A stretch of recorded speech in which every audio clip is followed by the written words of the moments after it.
Israël, comment ça marche ? Vous allez adorer comprendre Israël. Israël, comment ça marche ? Sur Studio Kalita. Ravi de vous retrouver pour une nouvelle émission d'Israël Comment ça marche. Aujourd'hui, nous avons le plaisir de recevoir un jeune entrepreneur talentueux qui a beaucoup de cordes à son arc et qui est un spécialiste de la restauration. Il s'appelle Jonathan Azoulay, il est à mes côtés. Bonjour Jonathan. Bonjour. On est très content de vous recevoir parce que c'est pas tous les jours qu'on a un homme d'expérience dans ce milieu qui nous raconte un petit peu comment ça marche la restauration, les difficultés, les avantages, monter un restaurant en Israël, c'est le rêve de beaucoup de monde. Pas toujours simple. Pourtant, vous, ça fait 3 ans que vous avez monté Tartine à Tel Aviv. Alors moi, perso, j'adore le concept. On va parler un peu du concept, mais surtout de la façon dont vous avez fait les choses. Voilà, donc le concept, tout simplement, c'est autour du pain. Tout se passe autour du pain. Petite cuisine à la française, pas beaucoup de couverts. Vous avez 34 couverts, je crois, au milieu d'un centre d'affaires. Et vous offrez un service et une cuisine française, voilà, centralisée autour du pain. Un peu comme le pain quotidien, quoi, en fait, c'est ça. Exactement, oui. L'idée est venue de là. Voilà, alors si vous avez adoré le pain quotidien à Paris ou ailleurs, vous pouvez aller voir Tartine et manger chez Tartine. Mais ce n'est pas le propos de l'émission. Le propos de l'émission, c'est, on voudrait savoir, quand on arrive en Israël, je crois que vous avez monté le concept très très rapidement. Comment on fait, quoi ? Comment on fait ? Quelles sont les différences, les similitudes ? Parce que vous avez eu beaucoup d'affaires à New York, à Paris. C'est quoi la difficulté ? À quoi vous avez été confrontés, en fait ? Alors, au niveau des difficultés, déjà, c'est la langue. On arrive dans un pays où on ne maîtrise rien. Je parlais couramment l'anglais. J'étais à la faculté... Mais ça n'aide pas de parler l'anglais couramment ? Oui, ça aide, mais pas tout le temps. Pas tout le temps. C'est-à-dire que ça va donner un petit coup de pouce, ça va ouvrir, ça va débloquer quelques situations. Mais quand on est tous les jours sur le terrain et qu'on travaille, on arrive quand même en tant qu'étranger sans maîtriser la langue. Donc ça, c'est la plus grosse difficulté, on va dire. Quand on recherche, on veut commander des poireaux et on ne sait pas comment ça s'appelle. On essaye Google Translate, etc., etc. Mais bon, c'est tous les jours et c'est à chaque minute où on a besoin de mots, on a besoin de vocabulaire. Donc la plus grosse difficulté, c'est quand même d'arriver dans un endroit où on ne parle pas la langue. Et surtout que je n'avais pas décidé de m'installer dans un endroit comme Bograchov à Tel Aviv ou Frischmann, etc., où on peut trouver beaucoup de francophones. Je suis arrivé dans un centre d'affaires où il y a 99% d'Israéliens. Alors, pourtant, vous vous êtes lancé dans l'aventure de l'entrepreneuriat en Israël au bout d'1 mois. C'est quand même... Alors, je suis un peu hyperactif et je tiens pas trop sur ma chaise. On imagine. Donc, en fait, je suis arrivé en Israël. Vous êtes calme, là, pourtant. Vous êtes calme. C'est vendredi. D'accord. Okay. Je suis arrivé en Israël avec ma famille, on a mis les enfants à l'école et puis voilà, il fallait trouver une parnassa, il fallait trouver. Donc moi je suis restaurateur de métier, donc je connais un petit peu tous les postes de restauration. J'étais prêt à faire la plonge, j'étais prêt à travailler en tant que commis de cuisine, débarrasseur de table, peu importe, il fallait que je rentre dans le travail. Dans le métier, voilà. Donc j'ai commencé à envoyer un petit peu des CV, à taper des portes à droite à gauche et en attendant des réponses, qu'est-ce qu'on fait ? On va sur Internet. Et on m'a dit Yad Shtaim. C'est un peu le bon coin français. Voilà. Donc j'étais dessus, j'ai dit je vais regarder. C'est toujours bon de savoir où on met les pieds. Donc j'ai regardé les beaux commerciaux et les restaurants. Et puis j'étais très étonné de voir qu'il y avait des restaurants qui s'achetaient pour 20 000 shekels, 30 000 shekels, 50 000 shekels. Bon, après il y a tous les prix, mais pour des prix si modiques. Donc par curiosité, ce sont des fonds de commerce qui s'achètent pour ce genre de prix avec du matériel. Au moment où je regardais ça, je ne savais pas à quoi m'attendre. Je voyais des photos, je voyais du matériel, je disais de quoi on parle. Donc, j'ai appelé, j'ai pris des rendez-vous et j'ai été voir ces restaurants. Alors, il y a des choses qui ne donnaient pas envie, il y a des choses qui étaient un peu ridicules. Mais en fait, ce qu'on achète en Israël, on achète le matériel et on achète l'emplacement et l'endroit. C'est un pinouille, ce qu'ils appellent une sortie de... On fait sortir le précédent pour rentrer à sa place. Et c'est comme un bail commercial. Voilà, à part qu'il n'y a pas de contrat long ça ne vient pas avec un contrat de location. Le contrat de location de l'endroit est fait avec le propriétaire des lieux et n'a rien à voir avec la personne qui vous vend ce qui est à l'intérieur du restaurant et la jouissance du restaurant, en fait. Ok. Donc, vous pouvez très bien acheter le restaurant et puis après, si vous n'avez pas fait ça comme il faut, vous retrouvez devant un propriétaire qui vous dit moi, je ne vais pas vous le louer ou je vais vous augmenter le loyer de temps. Donc, il faut faire les choses en parallèle. Donc, c'est très important ce que vous êtes en train de nous dire. Voilà, donc ça marche pas pareil que ce qu'on peut connaître, d'habitude. Où en France, on va signer un bail, on va avoir la jouissance du lieu avec le loyer qui va avec les renouvellements de loyer, et tout est ficelé dans un seul contrat. Là, Alors, il faut vraiment il faut faire attention à ça. Alors, vous nous avez dit que vous avez été surpris par le prix très peu cher. Pourquoi en France ou à New York, c'est pas du tout Je vais vous donner la même chose. Je vais vous donner un exemple. J'ai vu ces prix-là. Pour 50-60 000 shekels, vous pouvez avoir un restaurant avec les frigos, avec les tables, avec les chaises, avec les tables de préparation, les fours, les grilles, les hottes, les climatisations, les couteaux, les fourchettes. Voilà. La personne part du restaurant, elle veut tout laisser à l'intérieur, elle vous donne un prix. C'est ça que vous achetez. Donc ça, vous imaginez bien que 50 000 shekels, soit 12, 13 000 ou 14 000 euros, vous avez un restaurant clé en main, il n'y a plus qu'à signer un contrat de location et vous ouvrez. Et en France, c'est 4 fois de prix. Ah oui, c'est beaucoup plus. Déjà, d'une part, c'est beaucoup plus cher, ça ne marche pas vraiment comme ça. En général, les gens ne reprennent pas le matériel dans les restaurants. Ce qu'ils font, c'est qu'ils veulent l'endroit, ils remettent du matériel neuf ou peu importe, mais où ils vendent le matériel sur les ventes aux enchères ou... etc. Donc, c'était pas vraiment le même concept. C'était pas vraiment la même chose. Et je trouvais que ça valait le coup de, comme on dit au poker, payer pour voir.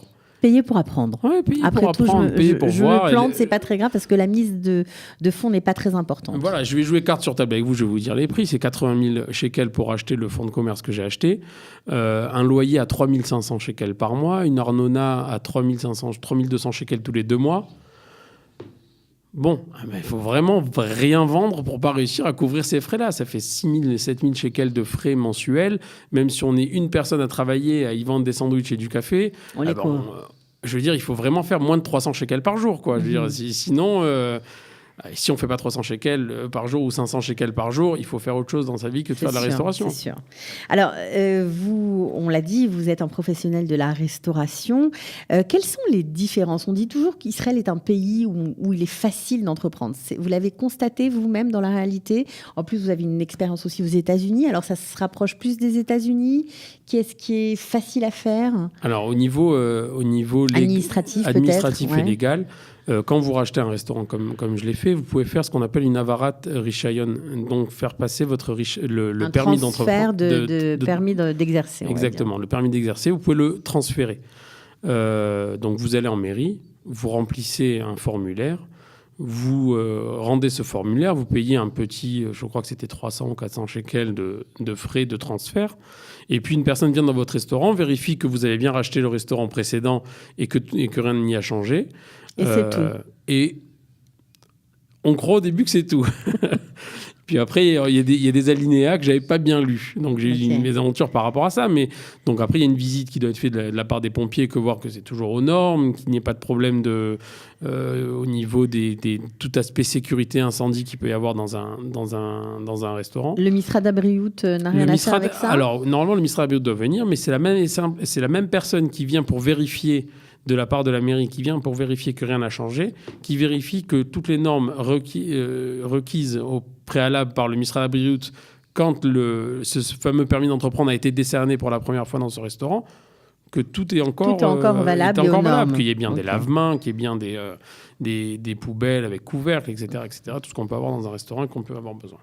Alors, il vous est arrivé quand même des mésaventures. C'est important de le raconter puisque peut-être que d'autres vont passer par là, on ne sait pas. Alors, vous avez juste transféré, je crois, votre permis, mais vous n'avez pas fait justement cette visite des Alors, pompiers, j'ai eu la première etc. visite. J'ai la visite de la mairie avec la personne qui m'a donné donc un reçu avec un espèce de procès-verbal disant que tout ce qu'il avait vu. Il m'a donné sa copie et il m'a dit très bien, vous aurez maintenant la visite des pompiers. Mais les pompiers ne sont jamais venus. Les pompiers ne sont jamais venus. Bon, en bon français et sudiste que je suis, quand les pompiers ne viennent pas, je ne vais pas les appeler. Vous n'allez pas les appeler. Donc vous n'êtes pas inquiété plus que ça. Ouais, ils doivent venir. Puis un jour, sont venus 2 agents de la mairie au bout d'1 an et demi et qui me disent que je suis en train d'exercer ma profession sans permis d'exercer. Alors, je leur sors tous les papiers que j'ai, les différentes attestations que j'ai eues. Et ils me disent, oui, monsieur, mais bon... La visite des pompiers. La visite des pompiers annule le fait que annule votre permis. Vous n'avez pas fait la visite des pompiers. Je leur ai dit, écoutez, donnez-moi le numéro. Je vais les appeler. Je leur ai demandé de venir. Je croyais qu'ils venaient d'eux-mêmes. Je les ai appelés maintes et maintes fois. Ils ne venaient pas. J'ai laissé un petit peu traîner les choses. Je ne pensais pas que c'était très grave. Vous avez donc un procès. Jusqu'au jour où j'ai reçu une lettre d'avocat avec une convocation au tribunal pour exercice de la profession, entre guillemets, ouais, sans permis.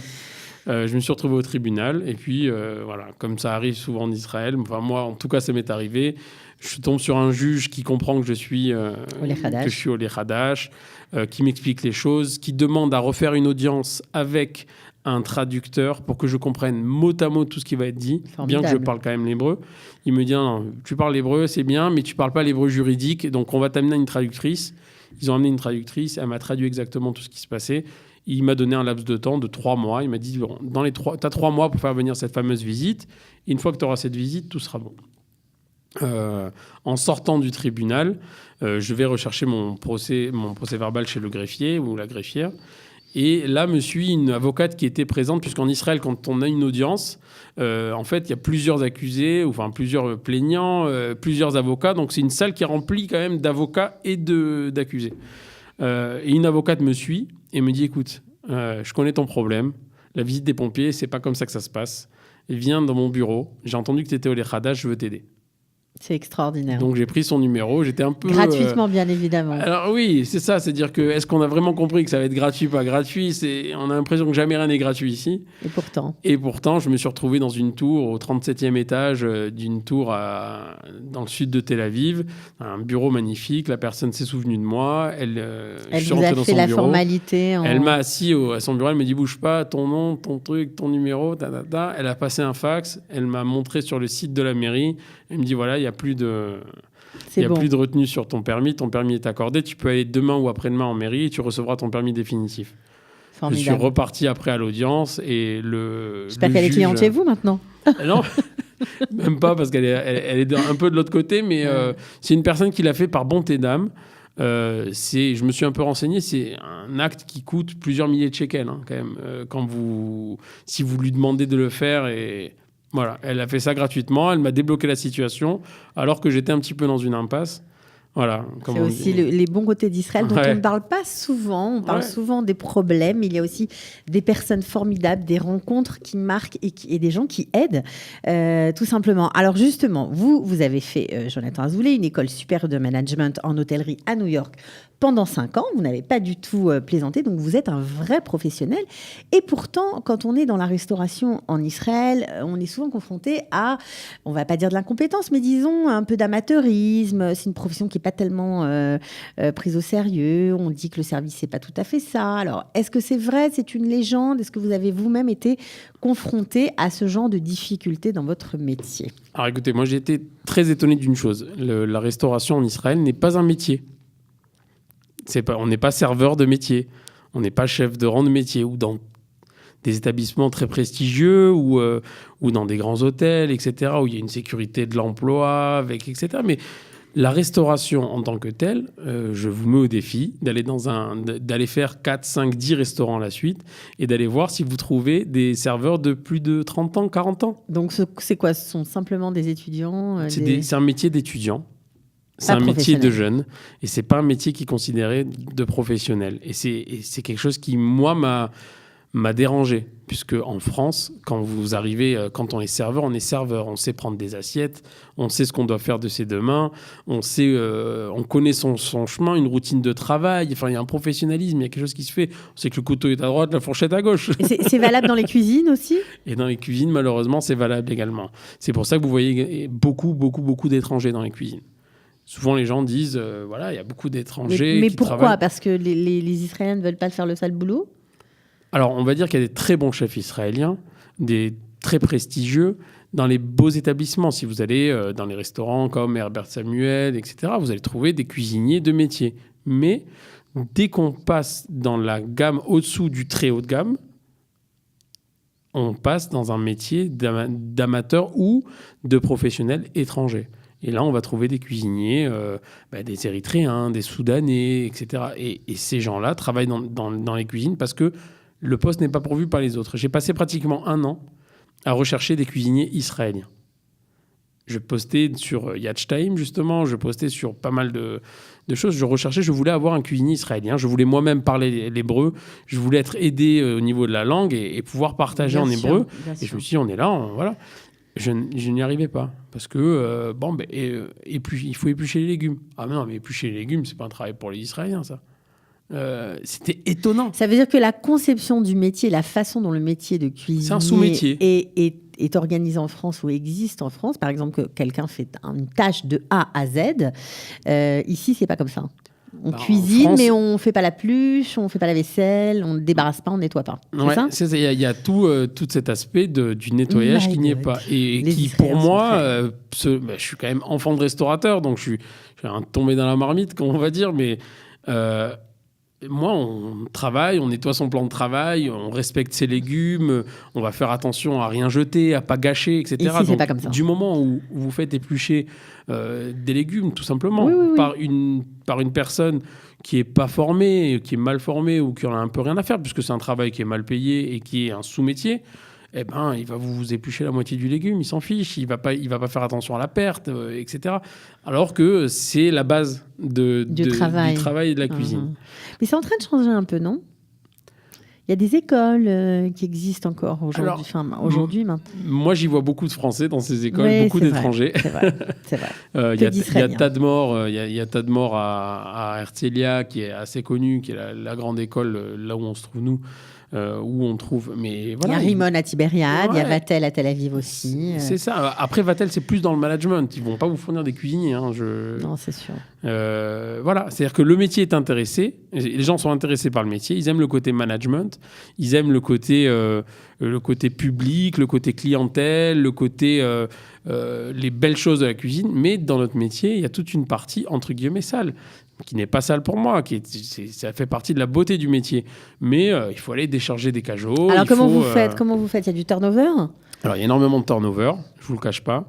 Et moi j'ai choisi de prendre des Français qui vont à l'Ulpan, puisque vu qu'on est ouvert de 7h du matin jusqu'à 17h, les gens qui veulent faire un Ulpan du soir peuvent complètement concilier le métier avec nous, avec l'Ulpan du soir.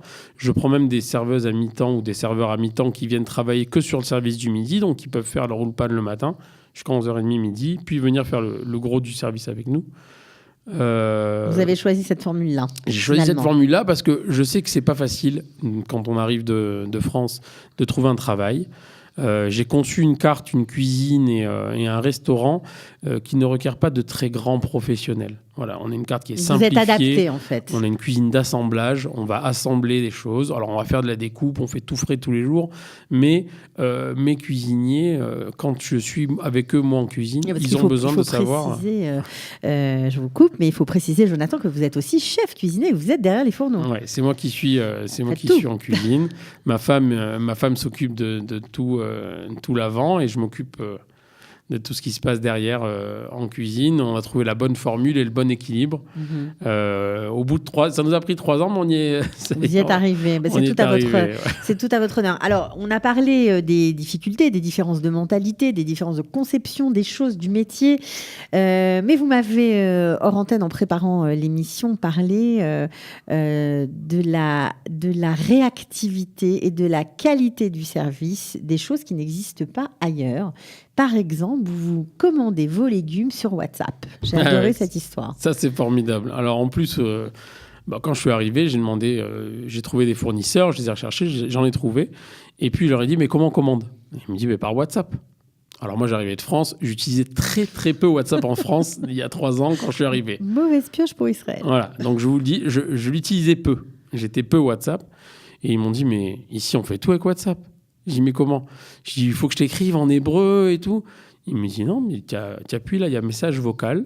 Tu fais ton message vocal, tu me dis en hébreu tes légumes, tes fruits, tes fromages, ce que tu as besoin et on te livre le lendemain. Et c'est vrai que tous les matins, depuis 3 ans, mes commandes m'attendent devant la porte de mon restaurant. Alors vous allez me dire, c'est quand même un peu dangereux de laisser la marchandise devant un restaurant quand vous n'y êtes pas encore.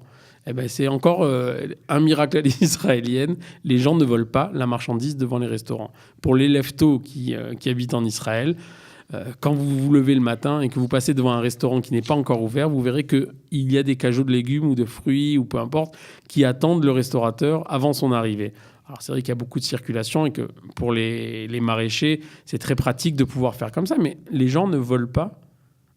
Ils vont pas vous voler ça un vous a poivron. épaté, ça. Ça, c'est quelque chose... À Paris, vous laissez un cajot de tomates devant votre restaurant, même à 4 heures du matin, vous êtes persuadé déjà que les rats l'ont mangé.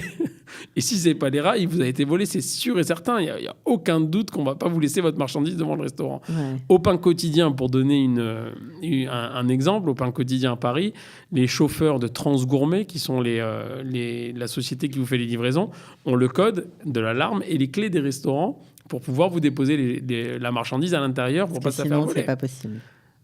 Ici, Incroyable. ça marche pas comme ça.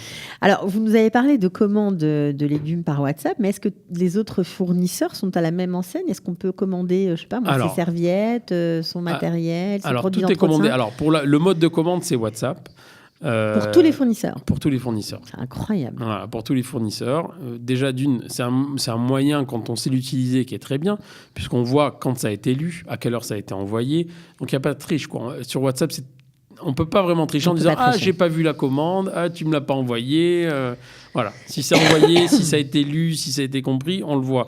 Et si ça n'a pas été, on peut toujours appeler son fournisseur, lui dire « Tu n'as pas ouvert mon WhatsApp, tu n'as pas reçu ma commande, etc. » Donc ça, c'est... Et puis, on ne peut pas lui dire « Mais je t'avais dit que je voulais ça. » Et non, il y a marqué sur ton WhatsApp il n'y a pas ça, tu ne m'as pas commandé cet ingrédient. Ou oui, je te l'ai commandé, tu ne me l'as pas livré, il faut que tu me le livres. Ça, c'est un. De deux, les fournisseurs vous livrent tout. Moi, mes fournisseurs, en tout cas, je les ai choisis avec scrupule. Ouais. Ils me livrent tous les matins. Si j'ai besoin d'un kilo de pommes de terre, il viendra jusqu'à mon restaurant pour m'amener 1 kilo de pommes de terre. J'évite de le faire quand même parce que c'est pas très sympa, mais ils le font. Mes fromages, il y a une vraie conception du service. Il y a une vraie conception du service parce qu'il y a un gros marché, parce que je pense qu'il y en a quand même beaucoup. Il y a beaucoup de gens qui proposent les mêmes services. Et il y a une stimulation comme ça qui n'existe pas. Un dynamisme. Voilà, il y a une émulation, il y a une concurrence qui fait que tout le monde doit être au niveau parce que sinon on prend celui d'à côté. Ça m'est déjà arrivé. J'ai déjà changé des fournisseurs suite à des problèmes de livraison. J'avais un fournisseur de lait qui n'arrivait pas à me livrer avant 10h du matin tous les jours. C'était compliqué pour moi. J'ai dû passer à un autre. Je suis livré en temps en heure maintenant. Alors, Jonathan, entre Israël, les États-Unis et la France, c'est plus facile de travailler dans la restauration dans quel pays ? Alors ici, je découvre à peine. Ça fait que 3 ans que je suis là. Ouais, mais quand même. Ce que je peux vous dire, c'est que les 3 pays sont très différents. Après, moi, j'ai une petite expérience ici. Voilà, je vais vous donner les choses que je sais. Après, j'ai un petit restaurant dans une bulle un peu bien spécifique, puisque je suis dans un cadre de bureau. Moi, il y avait quelque chose qui me faisait peur, par exemple, en Israël, quand je suis arrivé, parce que j'ai fait l'Alia pendant Tzuk Eitan. Quand je suis arrivé, j'ai vu pendant Tzuk Eitan les restaurateurs souffrir.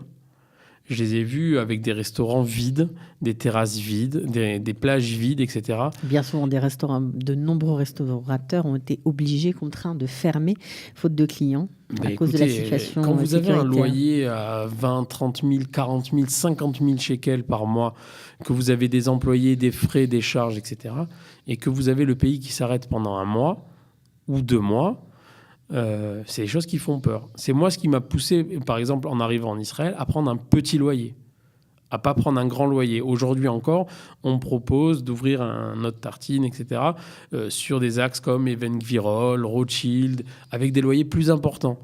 Aujourd'hui, je n'ai pas le recul suffisant et, on va dire, le dos financier suffisant pour pouvoir prendre ce genre de risque. Parce que oui, je pense que malheureusement, quand on est là, il faut pouvoir se dire que des fois, ça peut s'arrêter pendant 2 mois et qu'il faut avoir de l'air et suffisamment d'oxygène pour pouvoir tenir ces 2 mois-là. Donc moi, je savais qu'en prenant tartine, si mon loyer, il fallait que je continue, loyer, il fallait que c'était voilà, possible. je pouvais l'assumer. Donc vous avez bien pris en compte de nombreux paramètres. Ouais. On a préparé longuement Votre Alia. Ouais.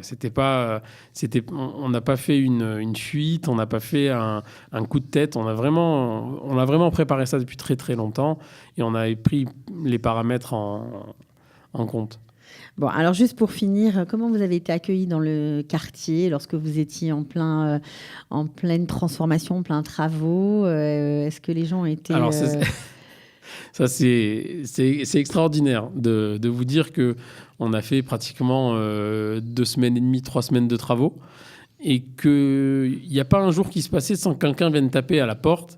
Et puisque les gens travaillent dans ce centre d'affaires, donc il y a beaucoup de passages, les gens tapaient et disent « Qu'est-ce que vous allez faire ici ?» On leur dit « un café français, un restaurant. » « Ah, mais monsieur, ne le faites pas. Cet endroit, il est maudit. Il ne faut pas ouvrir ici. » Et ça commence bien. Et je leur disais « Mais vous ne pouvez pas dire ça. Enfin, je veux dire, je viens de dépenser de l'argent, j'arrête de faire des travaux, ça me coûte quelque chose. Vous ne pouvez pas me dire ça va pas marcher, quoi. » Et tous les jours, les gens venaient... Il y avait quelqu'un qui venait vous dire ça. Mais plusieurs, c'était incroyable. C'est un aplomb incroyable. C'est la chutzpah israélienne, on va dire, de venir voir quelqu'un qui est en train de se casser le dos pour pouvoir monter quelque chose et lui dire « Ne le fais pas, ça va pas marcher. » Bon, alors... On a dit, on s'habitue, c'est la mentalité différente, les gens sont prévenants, ils veulent nous accompagner, ils veulent nous aider. Donc, on le prenait à la rigolade, mais quand même, c'était un rire jaune. Et puis, la veille de l'ouverture, j'étais en train de mettre les derniers éléments de décoration avec mon frère.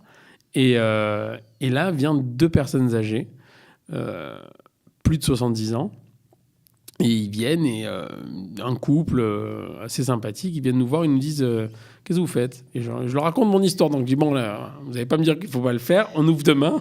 D'accord ? Donc on est français, on a fait l'Alia et on essaie de s'ouvrir une parnassa. Donc on monte un café français, c'est mon métier de toujours. J'essaie d'amener quelque chose ici, de ce que je sais faire et de le transmettre un peu ici.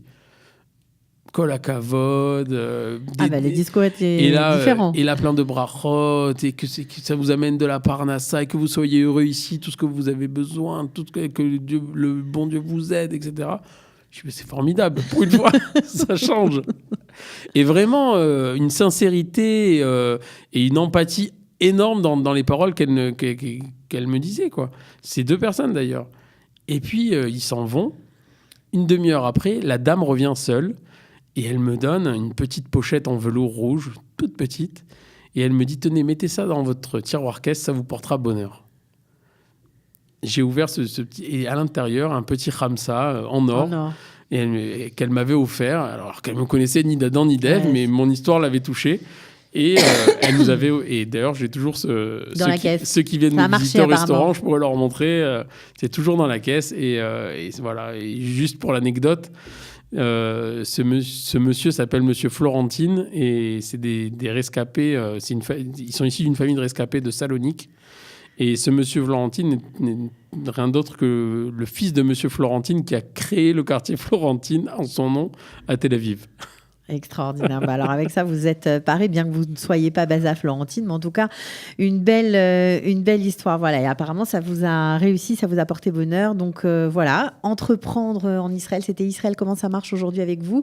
Être restaurateur, c'est possible, ça marche. Il y a des différences, mais il y a aussi beaucoup de joie à exercer ce métier ici, beaucoup de facilité par certains côtés, des difficultés, mais c'est comme ça. Il faut s'adapter, c'est tout le défi de l'Alia, voilà, que apparemment vous relevez avec brio. Donc, merci beaucoup, Jonathan Azoulay, d'être venu avec nous ce matin. Vous n'avez pas apporté de tartines. On le regrette, mais bon, on ira les goûter sûrement sur place. Voilà. Merci beaucoup, Jonathan. Au revoir. Au revoir. Israël, comment ça marche ? Vous allez adorer comprendre Israël. Israël, comment ça marche ? C'est tout de suite sur Studio Kalita.